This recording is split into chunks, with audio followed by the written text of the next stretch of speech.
આ ગેમમાં બાળકોને અરીસાની મદદથી અંગ્રેજી લેટર્સનું સપ્રમાણતા જોઈ શકાય છે. જેમ કે આ એ છે.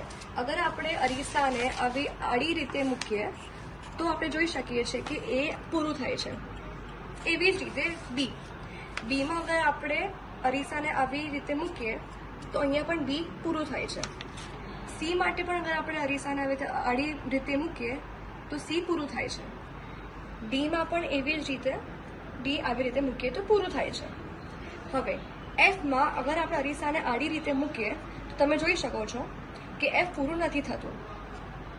એવી જ રીતે અગર આપણે પી માટે અરીસાને આવી રીતે મૂકીએ તો પી પૂરું નથી થતું. બટ હવે એમમાં અગર આપણે અરીસાને સીધું મૂકીએ તો તમે જોઈ શકો છો કે એમ પૂરું થાય છે. હવે આપણે અંક માટે જોઈશું.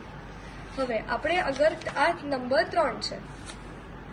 હવે આપણે અરીસાને આવી રીતે મૂકીએ તો તમે જોઈ શકો છો કે આખું નંબર અંક 3 પૂરું થાય છે. નંબર 8 માટે હવે આપણે અગર અરીસાને આવી રીતે મૂકીએ તો તમે જોઈ શકો છો કે નંબર 8 પૂરું થાય છે. હવે નંબર 9 માટે તમે જોઈ શકો છો કે અગર આપણે અરીસાને આવી રીતે મૂકીએ તો પણ 9 નંબર કમ્પ્લીટ પૂરું નથી થતું, કાં તો પછી અગર આપણે આને આવી રીતે મૂકીએ તો પણ નંબર 9 પૂરું નથી થતું. તો આ રીતે બાળકો અરીસાની મદદથી અલગ અલગ અંગ્રેજી લેટર્સ અને અંકોનું સપ્રમાણતા જોઈ શકે છે.